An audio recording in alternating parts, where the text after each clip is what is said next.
C'est un plaisir d'être de nouveau ici. Ça faisait pas mal d'années que je n'étais pas revenu pour un culte.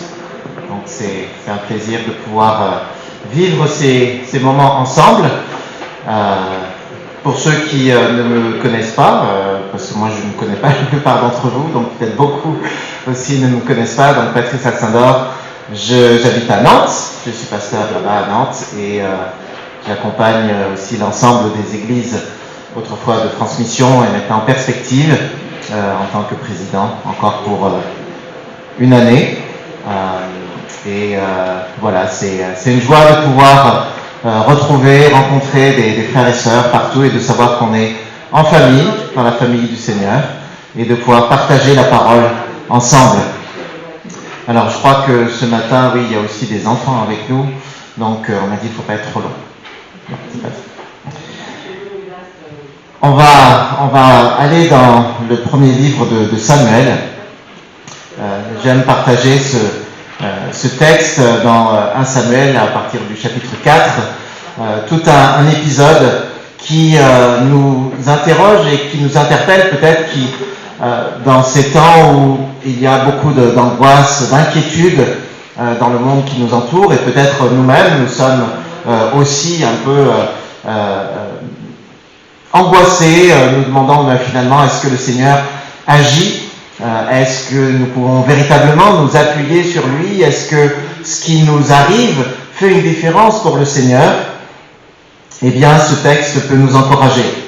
On raconte que pendant la guerre de sécession, un soldat a demandé au président Lincoln « Pensez-vous que Dieu soit de notre côté ?» Et le président Lincoln lui aurait répondu « Monsieur, mon souci n'est pas que Dieu soit de notre côté. Mon plus grand souci est d'être du côté de Dieu. » Et cette question véritablement de savoir si Dieu est de notre côté, si Dieu est fiable, si on peut compter sur lui, s'il agit réellement dans nos vies lorsqu'il y a quelque chose qui se passe, que ce soit individuellement ou même collectivement en tant que société, et puis en ce moment planétairement quasiment. Comment faire en sorte que Dieu se préoccupe de notre sort ? Comment faire pour qu'il agisse dans nos vies ? Et dans le livre de 1 Samuel, nous avons partagé 3 textes qui peuvent encore nous parler si nous nous débattons avec cette question. 3 textes qui nous disent, en quelque sorte, ne cherche pas à faire venir Dieu dans ton camp, mais toi va et reste dans le camp de Dieu, parce qu'il est un Dieu fidèle. Alors le livre de 1 Samuel nous ramène à l'époque des juges. C'est une époque assez troublée politiquement en Israël. C'est une époque où, après être sorti d'Égypte, le peuple s'est installé sur la terre de Canaan. Et il y a à peu près 4 siècles d'instabilité politique où le peuple sans cesse se détournent de Dieu et ils sont opprimés par différents peuples et ils crient à Dieu et Dieu suscite un libérateur qu'on appelle souvent un juge, un ou une, parce que le Seigneur utilise tant les hommes que les femmes, et le Seigneur délivre son peuple, mais après le peuple retombe dans l'idolâtrie, s'éloigne de nouveau et de nouveau pressé, jusqu'à ce que Dieu suscite de nouveau un ou un libérateur. Et nous arrivons à la fin de cette période et nous sommes plongés dans une des nombreuses phases de conflit entre Israël et les Philistins. Et je vais lire à partir du chapitre 4 les 11 premiers versets. 1 Samuel, chapitre 4, les versets 1 à 11. Et Samuel communique cette parole à tout le peuple d'Israël. Un jour, les Israélites partent en guerre contre les Philistins. Ils installent leur camp à l'endroit appelé la pierre du secours. Les Philistins s'installent à Aphek. Ils se placent en face des Israélites pour les attaquer. La bataille devient sérieuse. Les Philistins battent les Israélites et tuent à peu près 4000 hommes sur le champ de bataille. Quand les soldats rentrent au camp, les anciens d'Israël disent « Le Seigneur a permis que les Philistins nous battent. Pourquoi donc ? Allons à Silo chercher le coffre de l'Alliance. Quand le Seigneur sera au milieu de nous, il nous sauvera de nos ennemis. » Alors, les soldats envoient des gens à Silo, ils rapportent le coffre de l'Alliance du Seigneur de l'univers qui est assis sur les chérubins. Les deux fils du prêtre Élie, Ophni et Pinas, accompagnent le coffre sacré. Dès que celui-ci arrive au camp, tous les Israélites poussent de grands cris et la terre tremble. Les Philistins entendent des cris et disent « Que veulent dire ces grands cris dans le camp des Hébreux ?» Ils comprennent que le coffre du Seigneur est arrivé au camp d'Israël. Alors ils ont peur. En effet, ils pensent « Dieu est arrivé dans leur camp. Avant, il n'était pas là. Mais maintenant, malheur à nous. Oui, malheur à nous, ce Dieu a frappé les Égyptiens de toutes sortes de malheurs dans le désert. Qui nous sauvera du pouvoir de ce Dieu si puissant ? Courage, Philistins, soyons des hommes. Sinon, à notre tour, nous serons les esclaves des Hébreux, comme ils ont été nos esclaves. Soyons des hommes et luttons contre eux. Les Philistins commencent le combat. Les Israélites sont battus et s'enfuient dans leur camp. La défaite est très dure. Les Philistins ont tué 30 000 soldats israélites. Ils prennent le coffre sacré. Les deux fils d'Élie, Ophni et Pinas, sont tués. Voilà donc ce premier tableau, une première phase de notre histoire, avec une première bataille assez catastrophique pour Israël. On peut imaginer la scène, les deux camps sont l'un en face de l'autre et la bataille commence. Et voilà que les Philistins ont le dessus, ils sont plus forts et 4000 soldats de l'armée d'Israël sont tués. Et la question que le peuple se pose immédiatement, pourquoi ? Pourquoi l'Éternel a-t-il permis cela ? Comment se fait-il que nous ayons perdu ? Et le texte, en fait, en hébreu, est même plus fort que la plupart des traductions. Ce n'est pas seulement pourquoi le Seigneur a permis que nous soyons battus, mais pourquoi le Seigneur nous a-t-il battus aujourd'hui devant les Philistins ? La formule utilisée par l'auteur renvoie à la promesse de Dieu, la promesse que Dieu avait faite au peuple lorsqu'il devait entrer dans la terre promise. Dieu avait promis « Je marcherai devant vous et je combattrai vos ennemis. » Et là, voilà qu'ils se battent contre les Philistins. Et Dieu ne se bat pas contre les Philistins, mais Dieu semble se battre contre eux. Et ils se disent, mais comment ça se fait ? Pourquoi est-ce que Dieu nous bat aujourd'hui devant les Philistins ? Il n'y a pas de réponse qui est donnée dans le texte, mais, en tout cas par l'auteur, mais les Israélites, eux, ont leur petite idée. Si nous avons perdu, c'est parce que l'arche de l'Alliance n'est pas avec nous. Si l'arche de l'Alliance était au milieu de nous, alors, forcément, on serait les plus forts.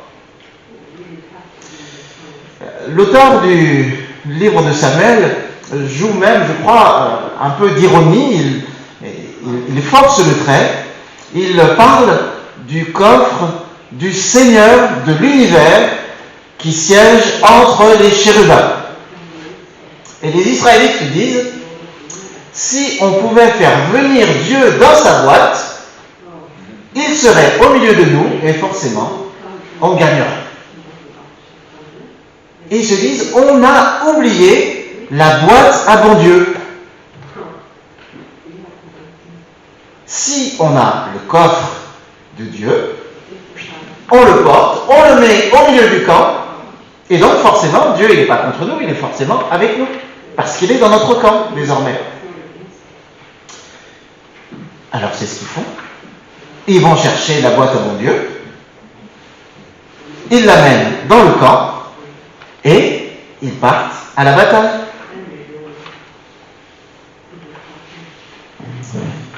Mais Dieu n'est pas un Dieu qu'on peut manipuler. Et la seconde bataille se solde par une défaite encore plus terrible que la première. Si la première fois, ils avaient perdu 4000 hommes, cette fois-ci, ils en perdent 30 000. L'arche de l'Alliance, la boîte à mon Dieu, est prise et les 2 fils du prêtre sont tués. Pourquoi Dieu? Est-ce que ce n'est pas la première question que très souvent nous nous posons lorsque les choses tournent mal? Ça peut être dans le contexte de la maladie, de la perte d'un proche, un enfant qui tourne mal, on perd notre travail, et immédiatement, pourquoi Dieu permet-il cela? Pourquoi moi? Pourquoi est-ce que ça m'arrive? Pourquoi Dieu permet-il une telle chose? Jésus lui-même a posé cette question sur la croix. Père, pourquoi m'as-tu abandonné? Dans la détresse, ce n'est pas anormal de poser cette question. Pour Jésus, plus que pour tout autre, cette question était légitime, parce que pendant toute sa vie, il avait été du côté de Dieu. Jésus n'avait pas à se poser la question, est-ce que je suis du côté de Dieu? Il savait. Il dira, je fais toujours la volonté de mon Père.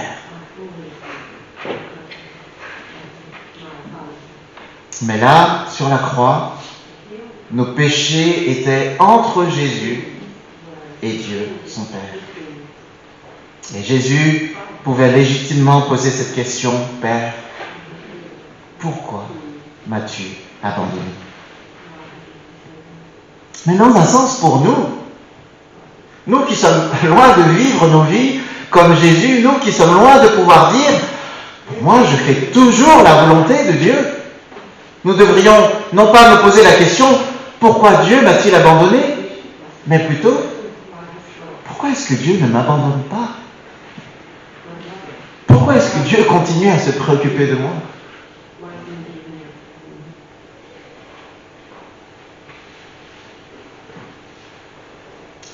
J'imagine que nous n'avons pas peut-être des pensées aussi, on pourrait dire, ridicules ou superstitieuses que le peuple d'Israël, en pensant que parce que nous amenons une boîte, Dieu sera avec nous. Mais est-ce que nous n'avons pas, nous aussi, tous nos trucs, où nous pensons que si je fais ça, alors Dieu va répondre. Si je prie de telle manière, ou peut-être si je jeûne, alors forcément, Dieu sera de mon côté et Dieu va agir. On a nos recettes spirituelles pour essayer de manipuler Dieu. Mais le texte de ce matin nous dit que nous ne devrions pas tant nous préoccuper de faire venir Dieu dans notre corps. Dans notre texte, nous voyons que les Israélites qui ont connu cette défaite, cette double défaite, eh bien, c'est une grâce aussi que Dieu nous résiste, parce que ça nous permet de cheminer, de nous poser des questions. Est-ce que véritablement, la relation que j'ai avec Dieu est la relation que je devrais avoir? Si tu as l'impression d'avoir tout essayé sans succès pour que Dieu agisse dans ta vie, je t'invite à ne pas perdre courage. Le livre de Samuel a encore quelque chose à nous apprendre. Alors nous allons dans le deuxième tableau, deuxième phase de cette histoire, au chapitre 5. 1 Samuel, chapitre 5, et je vais lire les 7 premiers versets du chapitre. Les Philistins ont donc pris le coffre sacré. Ils l'amènent de l'endroit appelé la pierre du secours jusqu'à la ville d'Asdod. Ils le mettent dans le temple de Dagon, leur dieu, et le place à côté de la statue de Dagon. Le lendemain, quand les habitants de la ville se lèvent, ils trouvent la statue de Dagon par terre. Elle est étendue devant le coffre du Seigneur. Ils la prennent et la remettent en place. Le matin suivant, ils trouvent de nouveau la statue de Dagon par terre devant le coffre du Seigneur.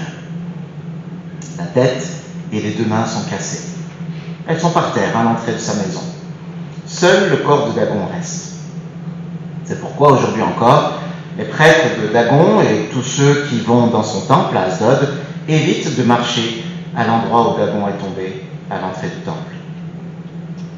Le Seigneur fait peser encore plus durement sa puissance sur les habitants d'Asdod. Il sème la peur au milieu d'eux. Il les rend malades en leur envoyant des tumeurs à eux et aux gens de la région. Quand les habitants d'Asdod voient ce qui arrive, ils disent « Le coffre du Dieu d'Israël ne doit pas rester chez nous.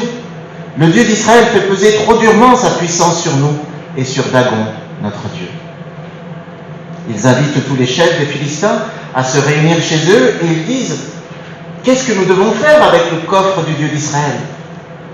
Les chefs répondent « Portez-le dans la ville de Gath. » On porte donc le coffre dans la ville de Gath.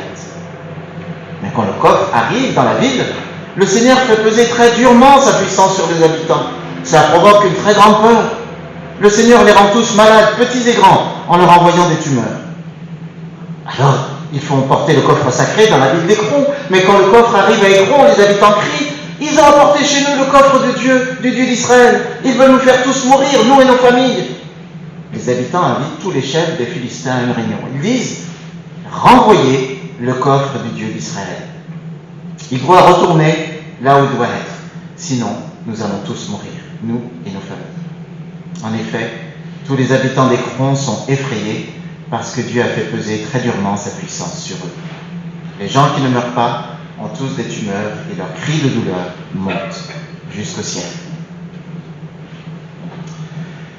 Alors si dans un premier temps, les choses allaient mal, pensait-on, parce que Dieu n'était pas dans le camp, voilà que maintenant, dans cette deuxième phase de l'histoire, les choses vont mal. Pourquoi ? Parce que Dieu est dans le camp. Voilà maintenant que les Philistins vivent une situation opposée à celle des Israélites, mais qui n'est pas plus enviable. Le coffre de l'alliance, la boîte à bon Dieu est maintenant chez eux, et ça se passe très mal. Tout d'abord, c'est l'épisode avec la statue du dieu Dagon qui chaque matin est renversée.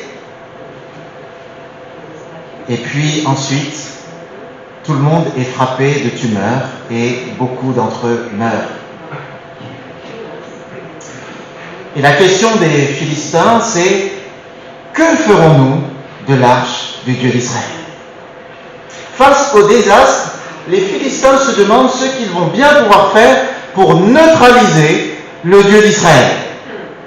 Que faire avec ce Dieu tellement envahissant qui est désormais parmi eux ? Alors il se passe l'arche, un peu comme on se passerait une patate chaude. On le passe à la ville d'à côté. Quand la ville d'à côté reçoit l'arche, ça ne va pas, donc il la passe à la ville d'à côté qui la reçoit. Et voilà. Chacun se passe, on se dit, mais ce Dieu, s'il pouvait rester tranquillement dans sa boîte, ça nous conviendrait tout à fait.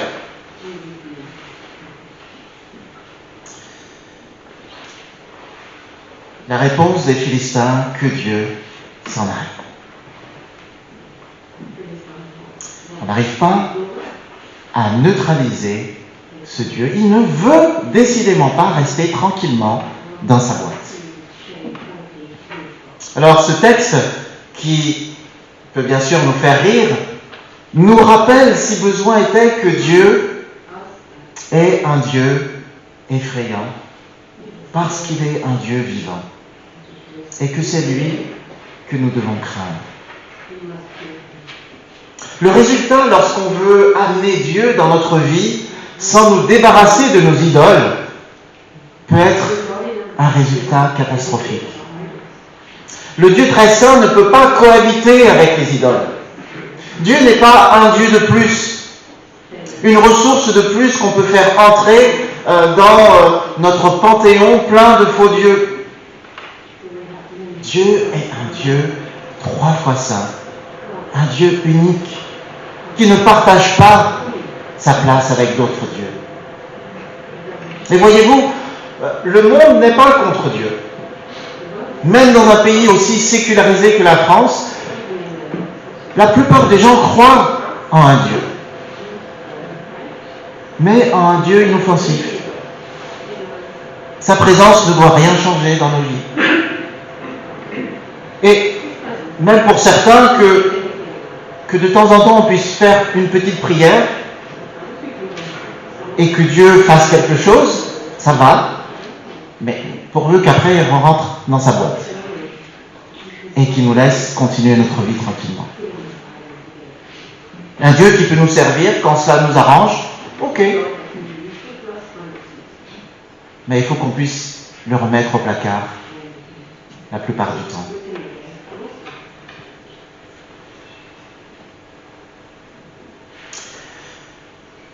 Si tu ne connais pas encore personnellement Dieu,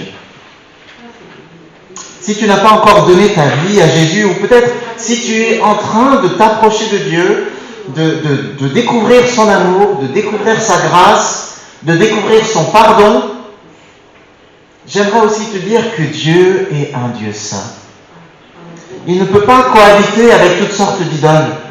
Et si tu fais entrer Dieu dans ta vie, il faudra que tu fasses sortir un certain nombre de choses.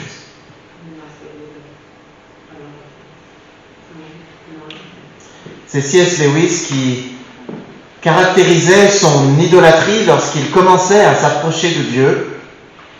Et il écrit « J'insistais pour que Dieu apparût dans le temple que j'avais construit pour lui, ignorant qu'il ne s'intéresse qu'à la construction des temples et nullement à ceux qui sont déjà construits. » Dieu veut construire quelque chose de neuf pour lui dans nos vies, et non pas partager un temple que nous avons déjà construit pour toutes sortes d'autres dieux. Si nous voulons que Dieu soit dans notre camp, soyons sûrs que nous avons fait place nette, que nous avons nettoyé pour lui laisser toute la place. Alors nous allons dans le 3e et dernier tableau, chapitre 7, parce que notre histoire est une histoire en 3 volets. Et le dernier volet, nous le trouvons au chapitre 7, et je lis à partir du verset 2. Beaucoup de temps passe, environ 20 ans, depuis le jour où le coffre sacré a été installé à Kiryat-Yearim. Les Israélites désirent se rapprocher du Seigneur. Alors Samuel leur dit, « Si vous revenez vers le Seigneur de tout votre cœur, n'adorez plus les Astartés ni les autres dieux étrangers. Attachez-vous au Seigneur et servez-le lui seul. Alors, il vous délivrera du pouvoir des Philistins. » Les Israélites rejettent donc les Baals et les Astartés et servent le Seigneur seul. Ensuite, Samuel donne cet ordre aux Israélites. « Réunissez-vous tous à Mispa, là je prierai le Seigneur pour vous. » Les Israélites se réunissent à Mispa, ils puisent de l'eau et ils la répandent sur le sol devant le Seigneur comme une offrande. Ce jour-là, ils jeûnent et ils disent « Nous avons péché contre le Seigneur. » C'est là, à Mispa, que Samuel devint juge du peuple d'Israël. Les Philistins apprennent que les Israélites sont réunis à Mispa. Alors leurs chefs vont les attaquer. Quand les Israélites entendent cette nouvelle, ils ont très peur des Philistins. Ils disent à Samuel, « Ne garde pas le silence, ne nous abandonne pas. Crie vers le Seigneur notre Dieu pour qu'il nous sauve du pouvoir des Philistins. » Samuel prend un agneau très jeune, il le brûle tout entier en sacrifice pour le Seigneur, puis il crie vers lui en faveur des Israélites, et le Seigneur répond à sa prière. Pendant que Samuel offre le sacrifice, les Philistins avancent pour combattre les Israélites, mais ce jour-là, le Seigneur fait éclater le tonnerre contre les Philistins. Alors ils tremblent de peur et ils sont battus par les Israélites. Les soldats d'Israël sortent de Mispa, ils poursuivent les Philistins jusqu'au-dessous de Bethkar et ils les battent complètement. Samuel dit, le Seigneur nous a secourus jusqu'ici. Alors Samuel prend une grosse pierre, il l'adresse entre Mispa et Ladan et il l'appelle Ebenezer, la pierre du secours. Les Israélites, la pierre du secours. On voit dans ce troisième volet comment cette histoire se termine. Les Israélites ont pris véritablement conscience de ce qui n'allait pas dans leur vie. Et ils se tournent vers le Seigneur. Ils reviennent à lui de tout leur cœur. Et ils acceptent véritablement que Dieu soit leur seul Dieu et leur Seigneur, celui qui, à travers Samuel, peut les juger. Et le texte nous dit qu'ils servent le Seigneur seul.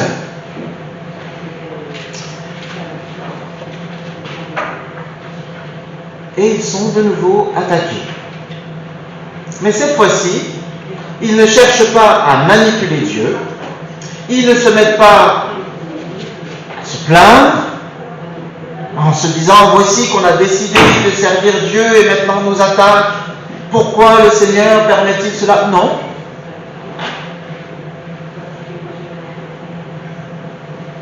Ils demandent à Samuel de crier vers Dieu. Crie vers Dieu. La parole de Dieu nous dit, lorsqu'un malheureux crie à l'Éternel, l'Éternel l'entend et il le délivre de ses détresses. Amen. Voyez-vous, nous n'avons pas d'autre ressource dans le temps de la détresse que de crier à l'Éternel, notre Dieu. Le temps de la détresse, ce n'est ni le temps des jérémiades, ni le temps de l'apitoiement sur son sort. C'est le temps où nous devons nous tourner vers notre Dieu et crier à lui encore et encore. Les Israélites crient vers Dieu et ils sont délivrés. Ce n'est pas tant eux qui ont la victoire sur les Philistins, mais Dieu fait retentir le tonnerre, les éclairs arrivent et les Philistins sont mis en déroute et le peuple d'Israël est victorieux parce que Dieu les délivre.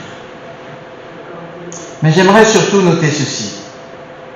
Le lieu où les Israélites ont la victoire, c'est justement le lieu où ils ont eu la défaite la toute première fois. L'auteur, curieusement, avait déjà nommé cet endroit, dès le chapitre 4, d'un nom qu'il n'a reçu en réalité qu'au chapitre 7. Ebenezer, la pierre du secours, le rocher du secours. Comme pour nous dire dès le début de l'histoire, cette défaite des Israélites n'est pas la fin de l'histoire. Cette histoire qui commence par une défaite est en fait l'histoire de la délivrance de Dieu. L'histoire commence mal, mais Dieu n'a pas dit son dernier mot. Peut-être certains parmi nous ce matin traversent, peut-être une fois de plus, un temps d'épreuve. Un temps peut-être que vous expérimentez comme un temps de défaite. Un temps de découragement. J'aimerais te dire avec ce texte, peut-être que tu es sur le lieu de la bénédiction. Peut-être que tu es sur le lieu de la victoire. Parce qu'avec Dieu, le lieu de la défaite peut devenir le lieu même de la victoire. Dieu n'a pas dit son dernier mot dans ta vie. Dieu n'a pas dit son dernier mot dans la vie de ton couple. Dieu n'a pas dit son dernier mot dans la vie de ta famille. Dieu n'a pas dit le dernier mot dans la vie de votre communauté, ici à Dinan. Le lieu de la défaite peut devenir le lieu de la victoire. Ne cherchons pas des trucs, ne cherchons pas à manipuler Dieu, crions simplement à lui. Attendons-nous à celui qui est le Dieu fidèle, ce Dieu qui ne change pas. Lorsqu'un malheureux crie à l'Éternel, l'Éternel l'entend et le délivre de toutes ses détresses.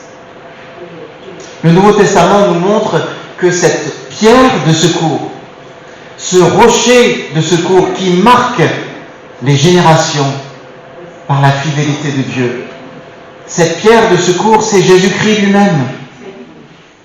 C'est lui qui manifeste la fidélité de Dieu. En Jésus, Dieu nous a donné le moyen d'être pardonnés, d'être réconciliés avec Dieu. En Jésus, toutes les promesses de Dieu sont pleinement accomplies. Jésus est ce rocher auprès de qui nous pouvons nous tenir avec confiance, car auprès de lui est la délivrance. La parole de Dieu nous dit que c'est en Jésus que Dieu se rend présent au milieu des hommes. Il est en réalité la véritable arche de l'alliance. C'est en lui que nous prenons connaissance de l'alliance que Dieu fait avec son peuple. Une alliance solide que nous avons encore célébrée ce matin. Chacun d'entre nous est appelé à entrer dans cette alliance, à bénéficier de cette alliance de grâce. La bonne nouvelle de l'Évangile, c'est que nous n'avons pas à chercher à manipuler Dieu. C'est Dieu qui, en Jésus, a pris l'initiative de venir dans notre camp. L'important, ce n'est pas de chercher à faire venir Dieu dans notre camp, encore moins de le faire venir dans un temple plein d'idoles. L'important, c'est de nous tenir auprès de la pierre de secours, Ebenezer, de Jésus, et auprès de lui, de crier à Dieu. Parce que c'est en Jésus que nous recevons la délivrance. Si Dieu est pour nous, qui sera contre nous? Dieu a abandonné son Fils sur la croix pour que nous n'ayons jamais à poser cette question. Pourquoi m'as-tu abandonné? Jésus a été abandonné à notre place pour que nous ne soyons jamais abandonnés. Tenons-nous auprès de celui qui est la pierre du secours. Je vous invite à prier.